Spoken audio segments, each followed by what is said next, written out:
자, 대통령 선거는 물론 그 중간에 이제 해외에 있는 우리 동포들 투표하시죠. 네. 또 배 위에 오랫동안 이제 생활하시는 선상 투표도 있고, 그다음에 29일, 30일은 사전 투표가 있고, 네. 6월 3일이 본 투표입니다. 뭐 다 합해서 대선까지 20일 남았다 하는데, 그런데 국민의힘은 지난 주말을 통과하면서 또 커다란 내용을 겪기도 했습니다.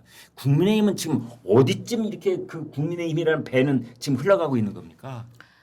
밑바닥까지 거의 다 보여주고 있는 상황이고요. 왜 또 우리말에 그런 말 있잖아요. 좋은 말. 바닥을 치면 올라간다고. 아, 주식시장에서도 그런 말 쓰고요. 네. 네. 이거는 일종의 이제 응원가 같은 얘기예요. 아, 과연 바닥을 치고 올라갈지. 이게 사람이 하는 일이고요. 네. 정치라는 게 사실은 그 개인의 이기심이 먼저 바닥에 깔려 있기 때문에 당위적으로 무슨 얘기를 한다 해서 그대로 가질 않더라고요. 네. 지금 국민의힘이 참 어려운 상황이죠. 네. 근데 자초했어요. 이재명 후보가 뭐 잘한 거 있어요? 자기 방탄만 했잖아요. 그런데도 총선에 이기고 대선에 지금 압승하게 생겼는데 그 밑자락을 누가 깔아줬습니까? 윤석열 전 대통령을 포함해서 그 밑에 있던 사람들이 다 깔아준 거예요. 그래놓고 이제 와서 어떻게 해서든지 사력을 다하겠다 그러는데 앞뒤가 틀린 것이죠. 그런데 아까 이제 바닥을 쳤으면 이제 남은 것은 올라가는 일만 남았다 이렇게 말씀을 하시면 좀 희망이 생기는 저희 시청자분들이 계실 텐데, 그러나 어떤 배는 그냥 가라앉아서 바닥에 좌초해 버리잖아요. 정치잖아요. 네. 그리고 이게 상대가 있잖아요. 네. 분명히 바닥을 쳐서 헤매고 있는데 네. 요새 가만히 보면 민주당이 이제 슬슬 오버하기 시작하잖아요. 예를 오늘도 들면? 법사위 보세요. 아, 네. 뭐 지금 대법원장을 불러서 소환을 하느니 특검을 하느니 하고 있지 않습니까? 네. 그런데 이제 정권을 잡아가지고 입법 행정은 말할 것도 없고 사법권도 좌지우지 할 수 있다고 생각을 해보세요. 네. 그들도 사람이에요. 그렇기 때문에 또 아니 문재인 대통령이 탄핵으로 대통령 됐는데 네. 정권 재창출도 못하고 넘겨줬잖아요. 네. 물론 우리가 그런 소리 할 입장이 되는지는 성찰해 볼 문제이긴 하지만요. 네.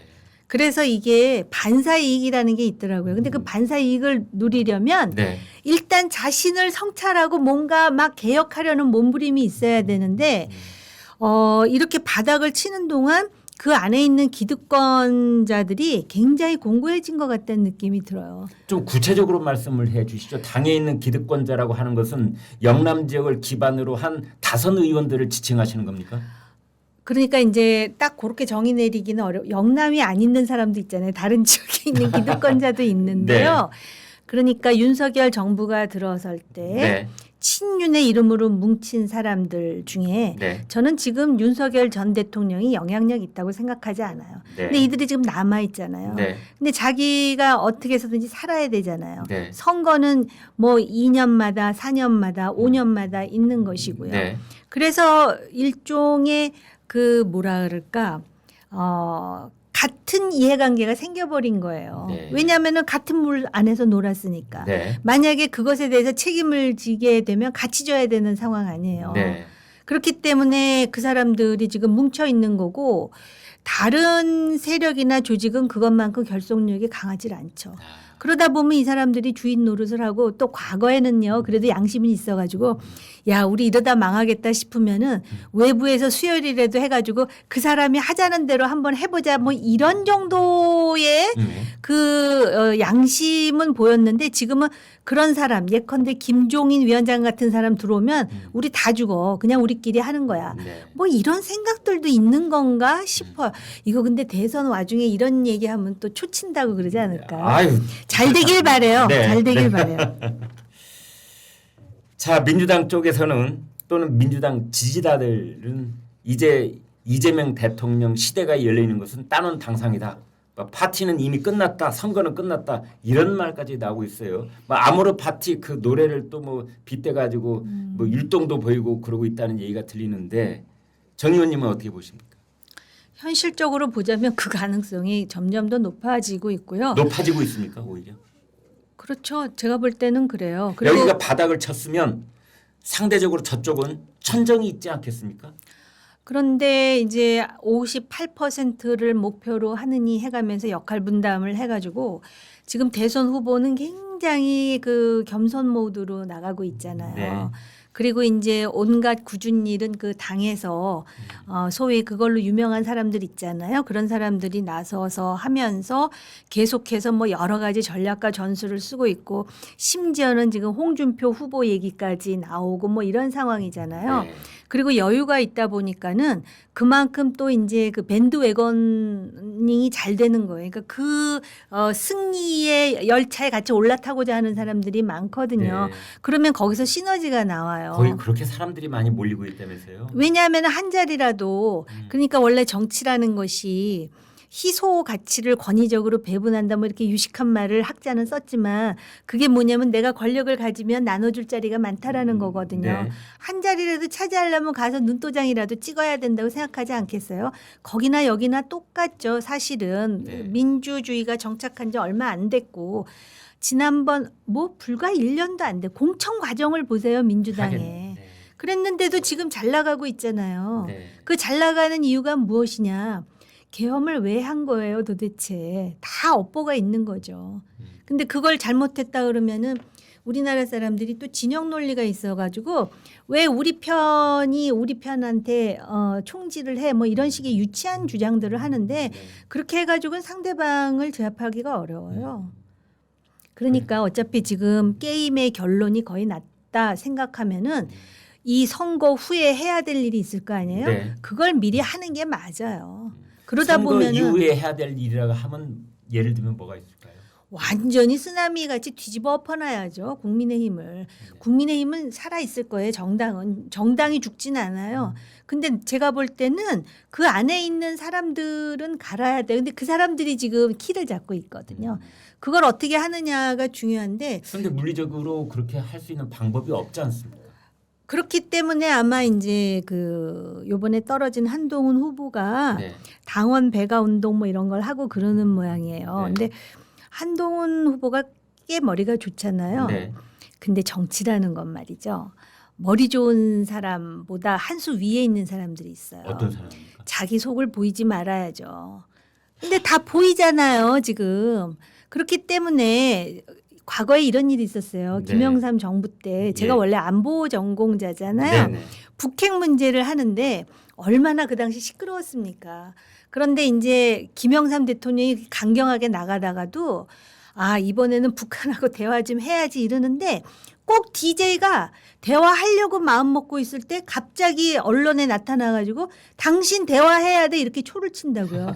그러면 대화하려고 마음 먹다가 엇가는 거죠. 근데 지금 YS는 DJ가 먼저 꺼낸 말은 절대로 안 하니까. 그러니까 그런 네. 상황이 되는데 지금 한동훈 전 대표의 경우에는 본인이 지금 어떤 전략을 쓰고 있는지 다 나오고 있는데 문제는 뭐냐면은 일단 약해요. 세력이 적고 위드훈이라는 많은 그 중년 여성들을 중심으로 해서 팬들이 있는데 팬들의 역할이라는 게 정해져 있어요. 그렇다고 개딸들처럼 그런 식으로 할 게 아닐 거 아닙니까? 네. 그렇다면은 사실은 지금 그 제가 아까 말씀드린 그대로예요. 그러니까는 후훅이라는 표현 쓰잖아요. 그래가지고선 자기 수를 들키지 않으면서 여기서 진지전으로 밑바닥부터 이렇게 그 뭐라 그러나 관통해서 들어가는 그런 전략이 필요하겠죠. 그리고 만약에 김문수 후보가 이번에 대선에서 패배하면은 네.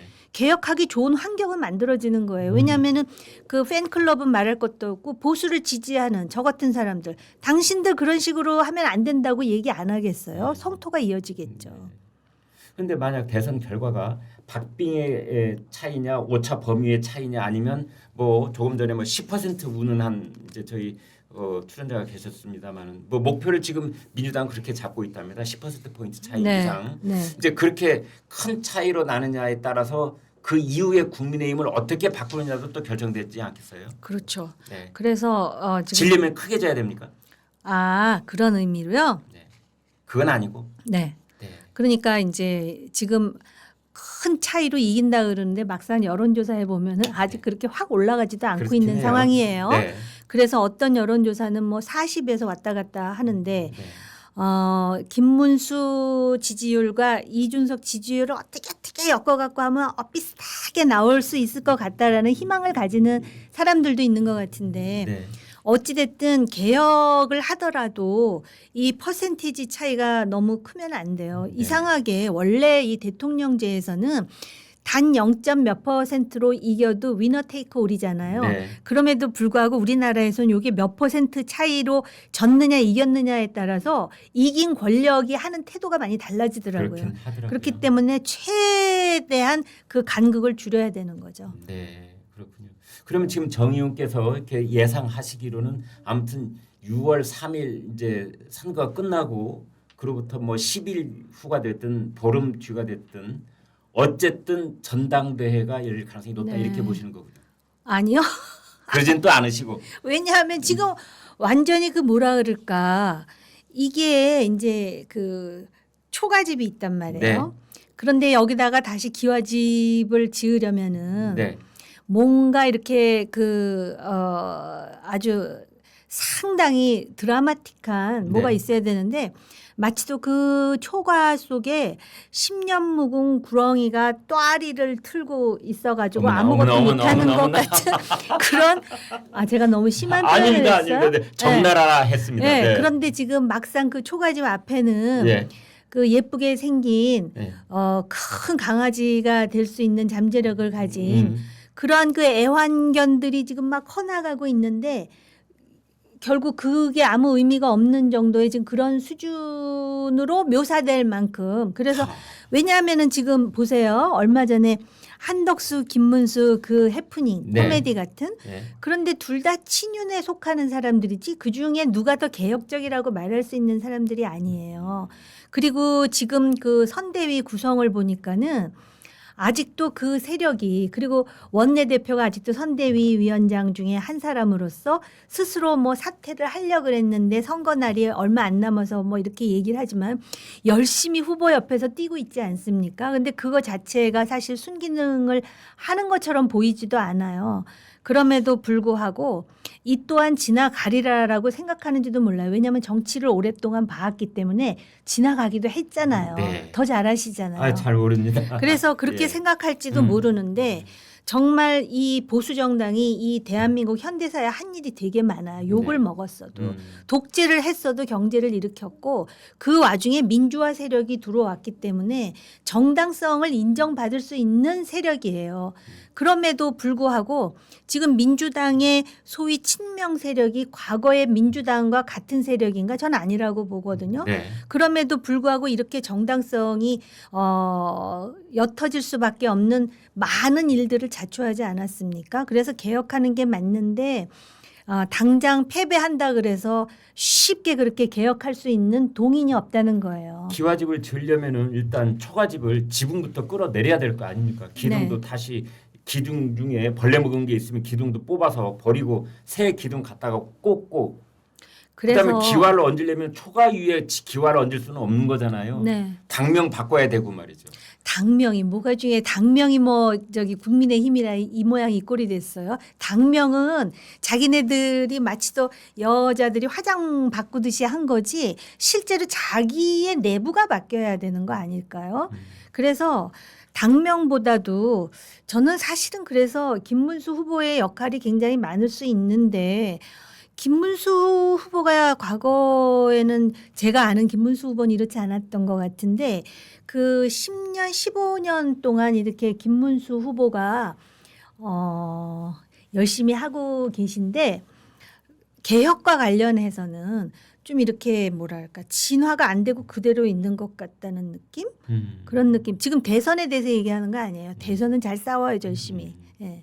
그러니까 김문수 후보가 개혁적인 측면에서의 프리즘을 놓고 보면은 조금 더 결단성 있게 과감하게 원래 그런 분이었어요. 네. 그래서 저는 그렇게 생각도 들어요. 김문수 후보가 자기 내면에 어떤 갈등이 있는 게 아닐까. 무슨 갈등이? 예를 든다면 이런 거였어요. 제가 처음에 정치권에 진입해가지고 김문수 의원 그리고 지사를 봤을 때 굉장히 성실하고 그리고 그 인간에 대한 애정이 있고요. 네. 또 나름대로 이 역사의 동인에 대한 고뇌도 있고 그런데 네. 그 보수 정당에서 김문수라는 정치인에 대해서 신뢰하지 않았었어요.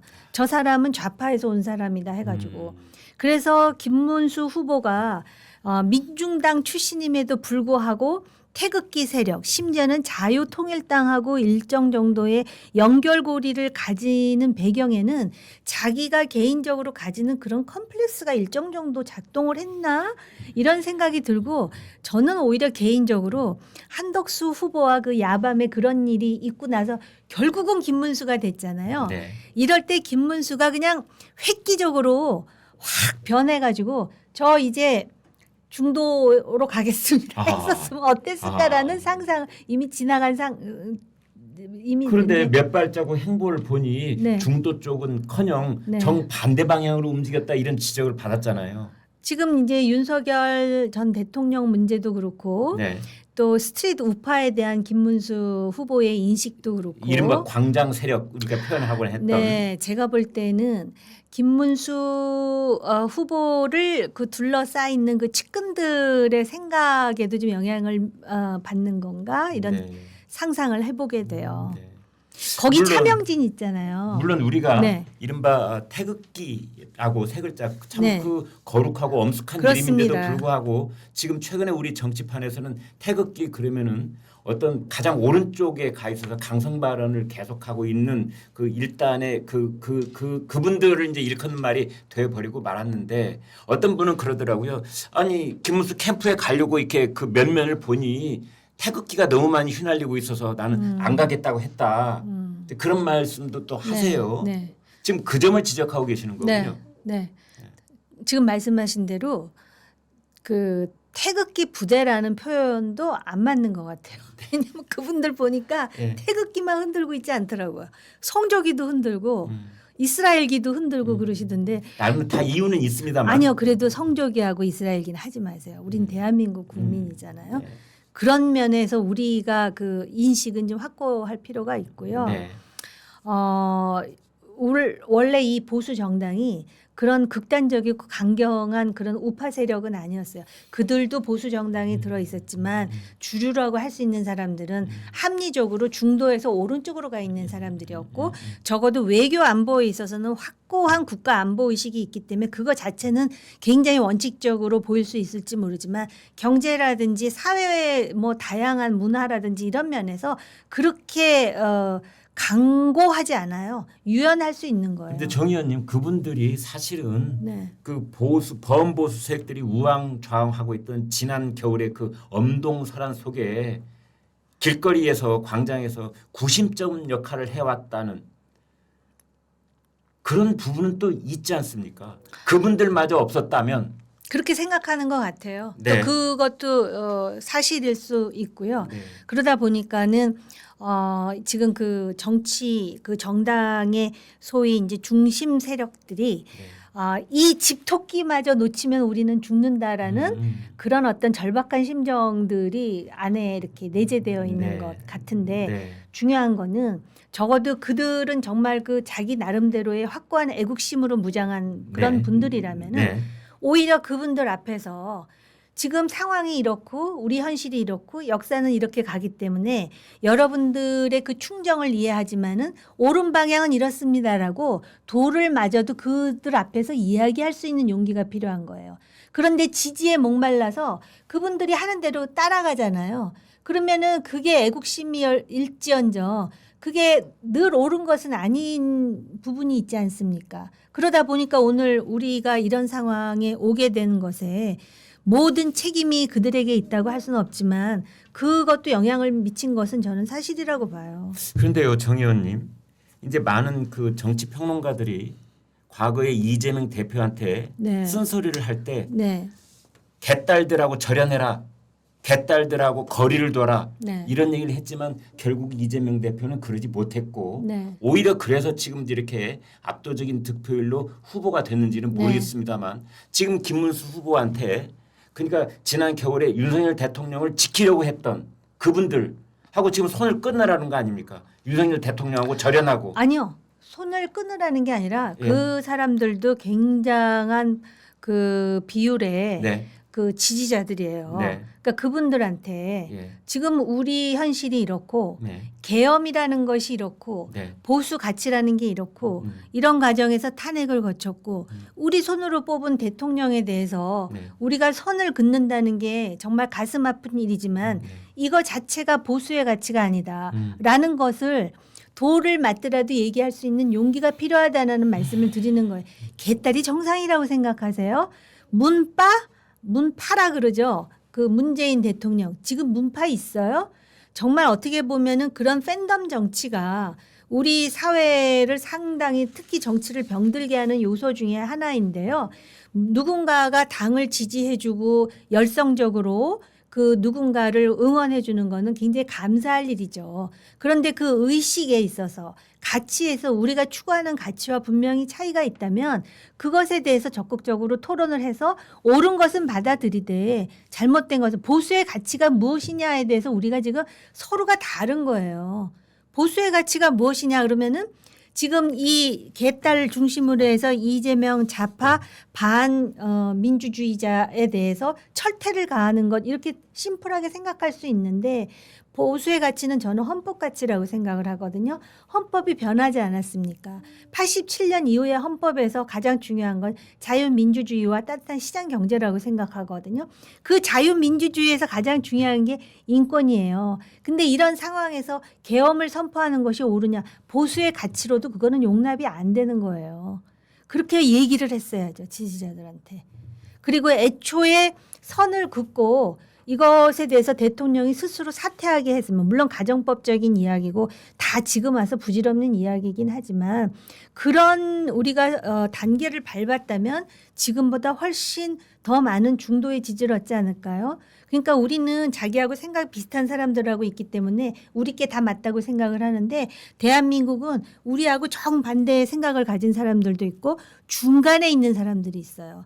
이 중간에 있는 사람들이 결국은 심판자 역할을 하는데 때로는 그 사람들이 가장 합리적이고 상식적일 때가 있더라고요.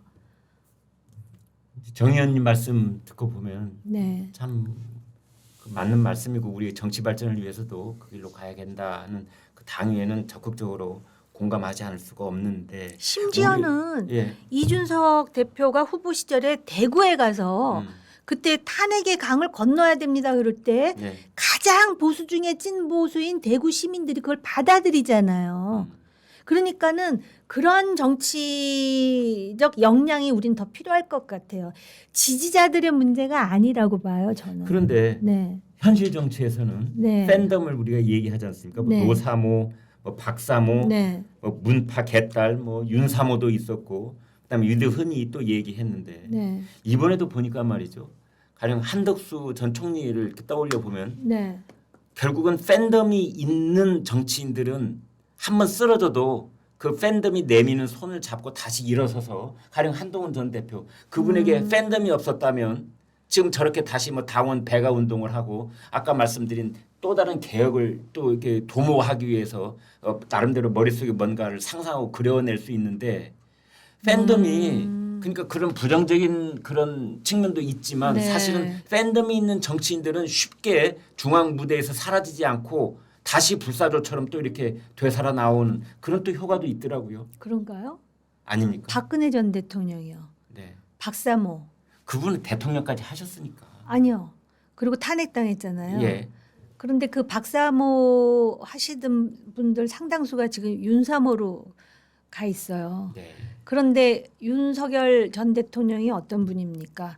박근혜 대통령의 탄핵에 있어서 매우 중요한 역할을 했던 팬덤이라는 거는요. 예. 제가 볼 때 신기루 같은 거예요. 심지어는 연예인 팬덤도 그래요. 아. 지금 그 제일 유명한 팬덤 뭐 BTS 아미 네. 또 뭐 영웅시대 예. 이런 분들 있잖아요. 네.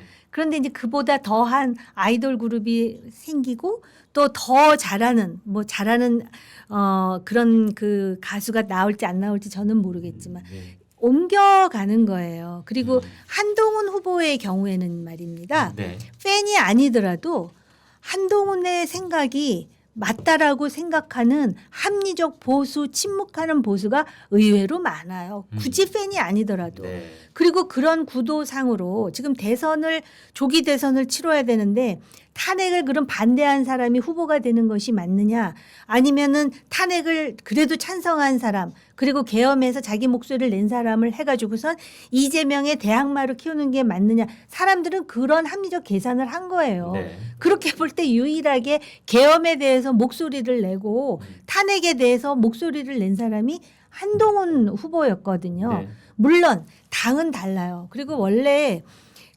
오늘 제가 또 그 생각도 했어요. 과거에 싱가포르하고 미국하고 아시아적 가치, 에이시안 밸류 가지고 막 상당히 싸울 때 네. 있었잖아요. 네.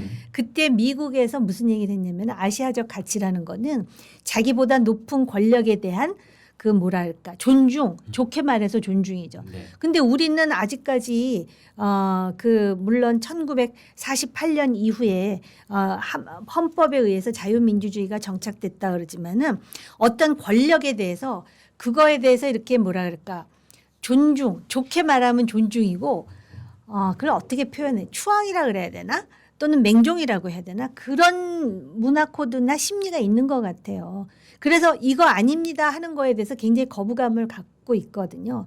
그럼에도 불구하고 구도상 사실은 한동훈이라는 후보가 만약에 그 후보가 된다면 하고 생각하는 사람들이 많았는데 당내에는 지금 말씀드렸듯이 우리 당의 최고의 1호 당원에 대한 존중, 추앙 이거에 대한 정리에서 못 벗어난 당원들도 굉장히 많았던 것이죠. 그리고 그걸 정치인들이 또 일정 정도 활용했다고 저는 생각해요. 그래서 결선 투표에서 김문수 후보가 그 당심 덕에 최종 후보가 된 것이다. 그것도요. 제가 주변에 여론조사를 해보니까는요. 네.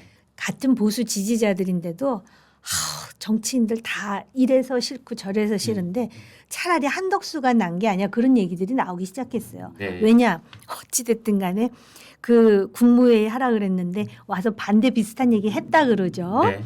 그런데다가 아니 이 사람 그래도 경제도 할 줄 알고 한미 FTA 때 미국 대사로 또 역할도 하고 네. 지금 경제 민생이 엉망인데 그리고 색깔이 없으니까 차라리 이런 사람 내세우는 게 좋지 않아? 네. 이런 얘기가 있었던 상황이었어요. 그렇죠. 그런 상황에서 솔직히 김문수 후보가 단일화 하겠다라고 그걸 거의 공약 1호로 해가지고선 그것 때문에 상당히 호응을 받은 건 사실이에요. 우리가 뭐 정직해야지 여기서 무슨 뭐 말에 치장을 할 필요가 그런데 있습니까? 왜 국민의힘 쪽에서는 또는 그쪽의 진영의 어떤 뭐 사람들은 네. 왜 그 한밤중에 뭐 날치기 후보 교체라는 말만 하지 김문수 후보가 약속을 지키지 않은 것에 대해서는 왜 비판을 하지 않는 겁니까? 약속을 안 지켰다고 보기가 어려운 게 예.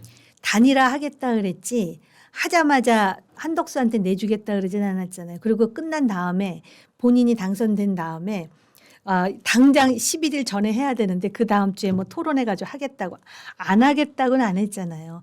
김문수라는 정치인은 과거에서부터 그 선거 경쟁 이런 것에 있어서는 화려한 전술을 구가할 줄 아는 인물이죠. 그래요. 저는 그렇게 생각해요. 네. 하기는 김문수 후보가 5월 18일, 5월 17일 그 얘기 이때쯤 했잖아. 예. 이제 단일화를 하자고 그랬는데 네. 그거는 사실은 한덕수 후보가 무소속으로 후보 등록을 해야만 가능한 얘기였거든요. 그러니까 그리고 2번도 못 받잖아요. 이기더라도. 못 받고 네, 그러니까 국민의힘이 지원할 아무런 맞습니다. 방법이 없는 상황이었는데 맞습니다. 이제 그런 거를 또 유권자들은 세세하게 모르시니까 네. 그래서 그때 여론조사하면 한덕수가 표가 더 많이 나왔는데 네. 막상 그러니까 당원들이 정말 분노한 거는 그렇다 그래서 한밤에 야밤에 이런 짓을 벌여 새벽 2시 3시에 이렇게 생각한 거겠죠. 그런데다가 뭐 일설에 의하면은 그 과정에서 한동훈 후보가 뭐 SNS 페이북에 많은 글을 올리면서 성토를 해서 그게 뭐 효과가 있었다라고 말하는 사람들도 있기는 있더라고요. 네. 한동훈 후보는 이제 당 지도부가 한덕수라는 그 무소속인데 아무런 상관이 없는데 사실은 형식 논리적으로 봤을 때 그걸 부상시켜서 자기를 미끄러뜨린 것이다라고 한동훈 후보는 생각을 했었다고 그러더라고요. 네. 지금도 그 생각인지는 모르겠지만. 네, 제가 볼 때는 그 당시에 경선을 보면은 반 이재명 텐트를 생각한 것이 아니라 반 한동훈 텐트였다고 저는 생각이 들 정도로 그러니까 한동훈 전 대표가 지금 이제 나중에 대선이 끝나면 그 당에 사람도 별로 없어요. 누굴 시킬까 할 때. 그럴 때 본인이 상당히 그 영리하고 또 그 상당히 갑자기 정치권에 대비해서 중책부터 맡아왔고 또 유일하게 팬덤을 가진 정치인이잖아요. 그런데 그 뭐라 그럴까 이 사람이 말이죠. 그 못 먹는 감 이렇게 찌르는 심리가 한국 사회에 있어요. 있습니다. 그렇기 네, 때문에 네.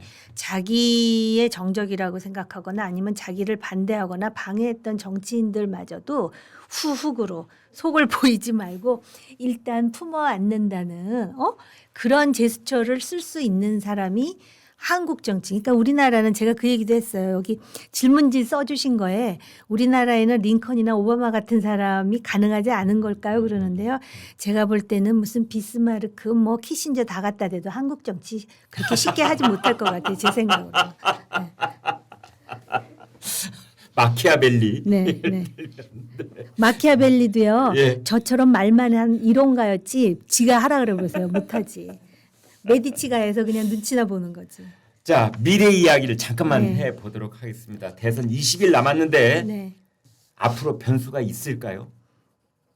제가 여쭤보고 싶어요.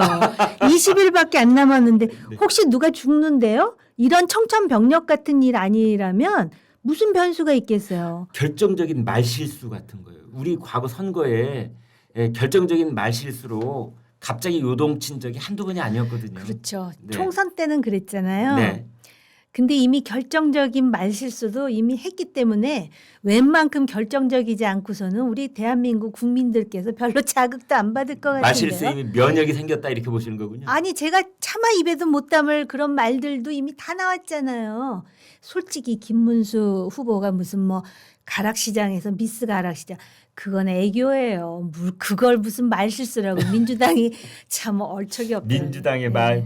말실수 그 막말에 비하면 사실은 애교죠, 뭐. 애교. 네. 그렇다 하더라도 결정적인 말실수가 뭐 영향을 줄 수는 있겠죠.